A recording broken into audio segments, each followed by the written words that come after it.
하나님 말씀 민수기 20장 1절로 13절 교독하시고 마지막 13절 함께 읽도록 하겠습니다. 첫째 달에 이스라엘 자손 곧 온 회중이 신광야에 이르러 백성이 가데스에 이르러더니 미리암이 거기서 죽음에 거기에 장사되니라. 회중이 물이 없으므로 모세와 아론에게로 모여드니라.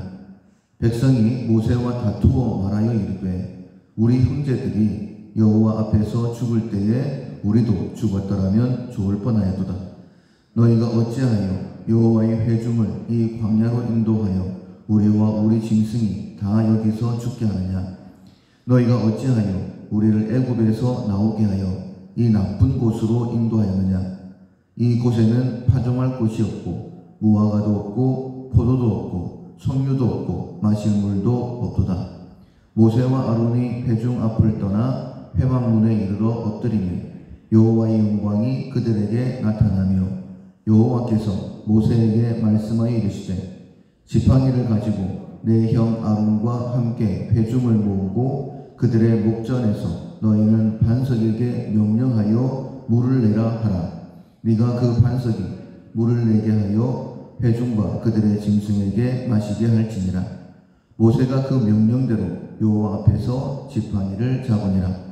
모세와 아론이 회중을 그 반석 앞에 모으고 모세가 그들에게 이르되 반역한 너희여 들으라. 우리가 너희를 위하여 이 반석에서 물을 내려 하고 모세가 그의 손을 들어 그의 지팡이로 반석을 2번 치니 물이 많이 솟아나오므로 회중과 그들의 짐승이 마시니라.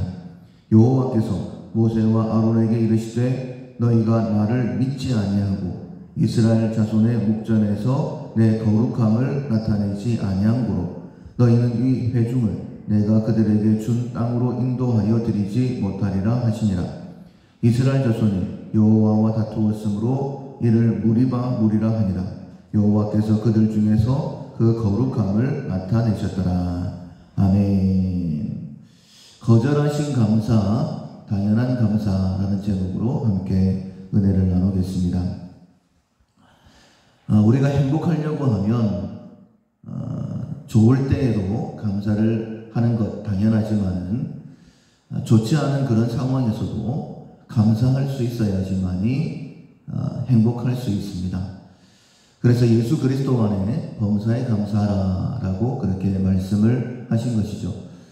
즉 좋지 않은 그런 상황에서 감사할 수 없는데 예수 그리스도 안에서는 감사할 수 있기 때문에 그리스도 예수 안에서 우리를 향하신 하나님의 뜻, 세상 사람들은 결코 할 수 없는 그것이 좋지 않은 상황 가운데서도 감사할 수 있는 것이다라고 우리에게 말씀하시는 것입니다. 따라서 응답하셨을 때도 그것이 당연한 감사인 것처럼 하나님을 믿는 우리들이기 때문에 거절하셨을 때도 우리는 감사해야 될 줄로 믿습니다. 그래야지만 행복한 거예요. 사람들의 삶의 모습을 보면 많이 찌들어져 있습니다. 분노에 차 있고 또 불평과 원망들이 많이 있습니다. 결코 행복한 삶이라고 말할 수 없죠. 그러나 예수 믿지 않는 그들의 상황이나 우리의 상황이나 별 다를 바 없습니다. 사는 곳이 같습니다. 그럼에도 불구하고 하나님께서는 우리의 잃어버렸던 모든 것들을 회복하셨다라고 말씀하셨죠. 회복된 삶이 바로 행복한 삶입니다. 예수님 안에 잃어버린 모든 것이 회복되었다라는 것을 믿으시고 우리에게 말씀하신 대로 어떤 상황 가운데 있다 할지라도 혹시 나의 기도가 거절당했다 할지라도 지금 나의 상황이 좋지 않다 할지라도 하나님을 기억하고 감사할 수 있는 우리가 되기를 소원합니다. 거절하셨을 때도 좋지 않은 상황에도 감사할 수 있는 이유, 지금 내가 당한 문제 내가 해결할 수 없음에도 감사할 수 있는 이유는 무엇이냐면 어제 새벽에 함께 말씀을 나누었던 것처럼 나와 함께 하신 하나님 임마누엘의 하나님 때문입니다. 예수님께서 왜 이 땅에 오셨느냐? 예수님의 이름의 뜻이 구원이죠. 우리의 삶의 문제에서 우리를 구원하시기 위함입니다. 내가 해결할 수 없는 문제, 그 문제를 해결하시고 우리를 행복의 삶으로 초대하시기 위해서 영원한 천국으로 인도하시기 위해서 예수님이 이 땅에 오신 것이죠. 그래서 하나님을 기억하면 우리는 언제나 감사할 수 있습니다. 좋다 해서 그치지 않고 감사로 나아가기 위해서는 에베네셀의 하나님을 기억해야 된다라고 말씀을 들었죠. 그리고 힘들다. 왜? 어떻게 내 삶에 이런 생각이 들었을 때에 그때에도 불평으로 끝나지 않고 감사로 나아가기 위해서는 임마누엘, 나의 삶을 구원하시는, 나와 함께 하신 하나님을 기억하게 되면 감사할 수 있게 되어집니다. 우리가 예전에 설교를 자주 들었던 것처럼 1 더하기 2 곱하기 3 이러면 답은 7이죠. 그러나 괄호 열고 1 더하기 2 괄호 닫고 곱하기 3 하게 되면 답은 9가 되어집니다. 괄호가 들어가게 되어지면 답이 달라지는 것처럼 하나님을 기억하게 되어지면 모든 것은 감사로 끝나게 되어집니다. 좋다 해서 하나님을 기억하면 감사가 되어지고 왜 불평할 수밖에 없는 그런 상황에서 하나님을 기억하게 되면 감사하게 되어집니다. 우리가 이 감사의 훈련을 반드시 해야 되기 때문에 그것이 우리의 삶에 정말 유익한 것이기 때문에 또 믿는 자로서 하나님을 증거할 수 있는 방법이기 때문에 감사를 잃어버리지 않도록 우리에게 감사의 절기를 허락해 주셨습니다. 몇 주 감사주일이 이번 주일입니다. 한 해 동안 이제 반년을 지내왔는데 뭘 감사해야 되지? 생각해 봤을 때에 힘들고 어려운 것만 생각날 수도 있습니다. 감사할 것이 없다라고도 생각될 수도 있어요. 그러나 우리가 하나님을 기억하게 되어지면 분명히 하나님께서 내 삶에 베푸신 은혜를 기억할 수 있습니다. 그 감사가 회복되어야지만이 감사는 감사의 마중 또 다른 감사를 가져오게 되어집니다. 반드시 감사의 훈련을 하셔야 됩니다. 훈련입니다. 그냥 내 상황만 보게 되어지면 불평하는 것 당연하다라고 불평하게 됩니다. 화내는 것 당연하다라고 화를 나게 됩니다. 여러분, 그런데 그런 삶은 결코 우리의 삶에 행복을 가지고 올 수가 없습니다. 반드시 감사의 훈련을 해야 되는 이유는 감사하게 되어지면 그 앞에는 가나안이 있습니다. 그러나 불평하게 되어지면 그 앞에는 광야가 있는 것이죠. 감사를 하지 못하면 가나안을 향해 나아가고 있다고 할지라도 되돌아서 광야로 들어갈 수밖에 없음을 우리는 성경 역사를 통하여 알고 있습니다. 그래서 반드시 여러분 선택이 아닙니다. 하나님께서 우리에게 범사에 감사라는 것은 명령인 것처럼 어떤 상황 가운데 있다 할지라도 하나님을 기억하고 감사의 훈련을 반드시 하셔야 됩니다. 사마리아 사람에게 네 믿음이 너를 구원하였다 라고 말씀하신 것처럼 우리가 감사를 하게 되어지면 천국이 우리에게 선포되어집니다. 구원이 선포가 되어지는데 그렇다고 해서 구원의 삶을 사는 것은 아니죠. 이스라엘 백성들이 출애굽했다고 해서 가나안에 들어가는 것이 아닙니다. 우리가 어떻게 해야지만이 구원의 삶을 살 수 있을까? 가나안에 들어갈 수 있을까? 누리며 살아갈 수 있을까? 그것은 불평할 수밖에 없는 그런 상황 가운데서 감사할 때이다라고 말씀드릴 수 있어요. 감사해야지만이 구원이 선포가 되어지고 감사해야지만이 구원을 누리게 됩니다. 특별히 불평할 수밖에 없는 상황에서. 그래서 우리가 지금까지 말씀을 들었던 것을 중간 요약해보면 이렇게 말씀을 드릴 수 있죠. 좋을 때에 감사하는 것 당연합니다. 그런데 불평할 만한 그런 상황일 때도 하나님을 기억하고 감사하게 되어지면 우리의 삶은 언제나 감사가 되는 거예요. 그런 삶이 천국이다 라고 말씀드릴 수 있는 것이죠. 오늘 본문에 보면 어려운 상황일 때에도 감사해야 된다라는 것, 그것이 하나님의 거룩함을 드러내는 것임을 정확하게 명확하게 말씀하고 있습니다. 1절에 보면 모세의 누나였던 미리암이 죽었습니다. 형제가 죽었어요. 굉장히 심적으로 타격을 입을 만한 그런 상황입니다. 그런데 2절에 보시면 온 회중이 물이 없으므로 모세와 아론에게 모여들었다 라고 말씀하고 있습니다. 굉장히 어려운 상황이죠. 상황 자체가 이스라엘 백성들 전체가 약 200만 명이 되어집니다. 거기까지 짐승들을 합하면 어마어마한 숫자입니다. 근데 그들에게 물이 없어요. 광야는 물이 있어야 되는 것이죠. 절대절명의 그런 위기 앞에 서 있습니다. 백성들이 모여들어서 3절에 보면 모세와 다투어 말했다라고 말하고 있습니다. 그리고 우리 형제들이 여호와 앞에서 죽을 때에 우리도 죽었더라면 죽을 뻔하였다. 이 형제들은 고라와 다단과 아비람을 이야기합니다.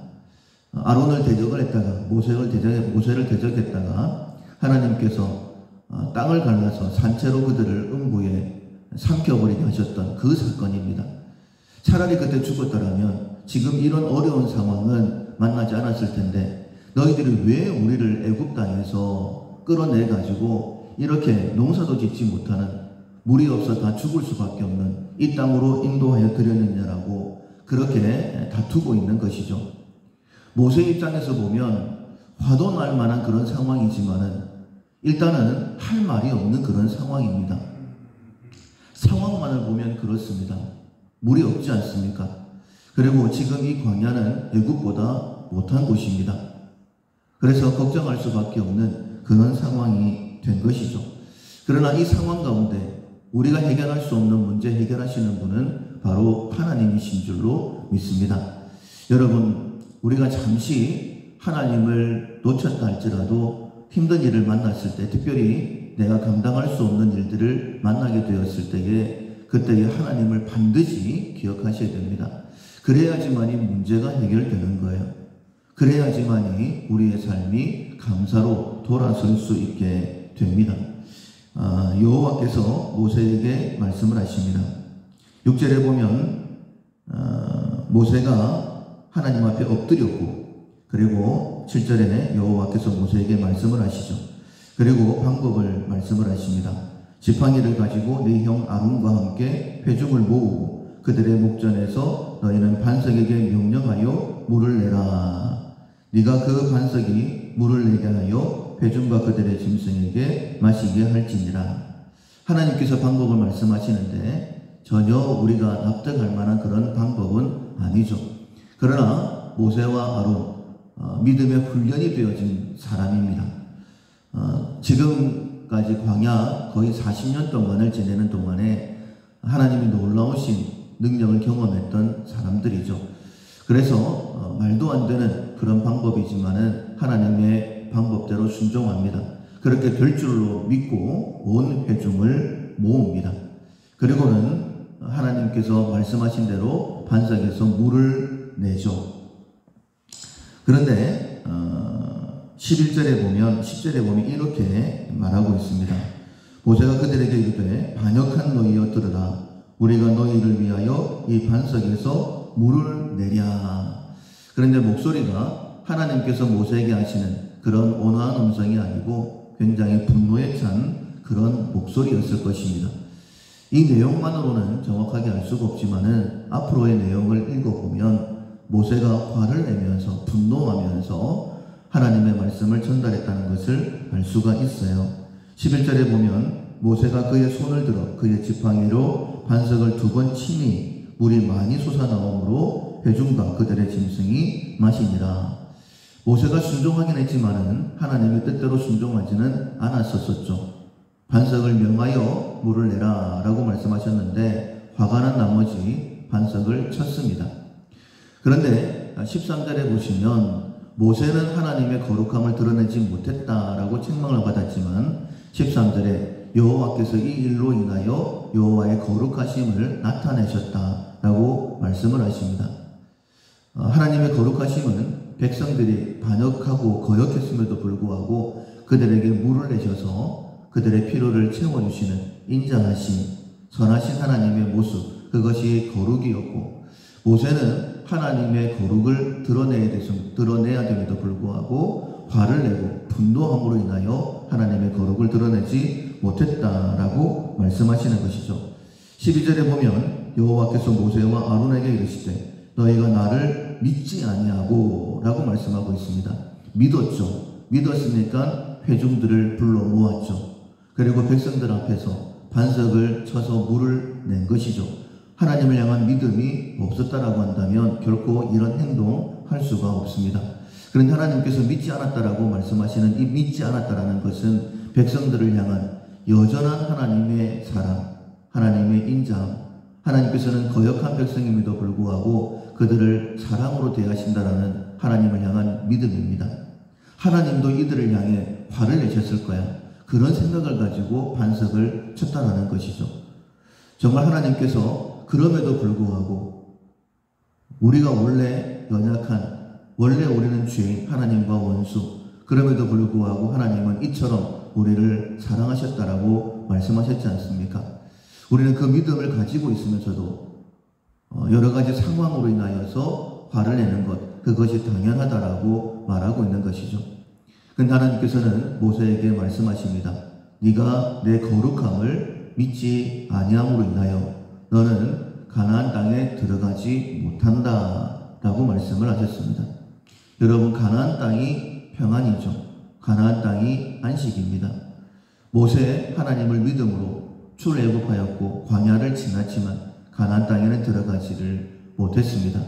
정말 행복한 삶을 살기를 원한다면 여러분, 거절하셨을 때에 내가 불평하고 화를 내고 원망할 수밖에 없는 그런 상황 가운데 하나님을 기억하고 감사해야 된다라고 이 무리바 사건을 통하여 우리에게 분명히 말씀해 주고 있습니다. 좋을 때도 하나님을 기억하고 감사합시다. 힘들고 어려울 때에, 절망적인 상황일 때도 하나님을 기억하고 감사합시다. 이 감사의 훈련을 통하여서 비록 이 땅에 살고 있지만은 천국을 누리며 살아갈 수 있는 우리 모두가 될 수 있기를 주님의 이름으로 축원합니다. 아멘. 찬송가 370장 주 안에 있는 나에게 함께 전하시겠습니다.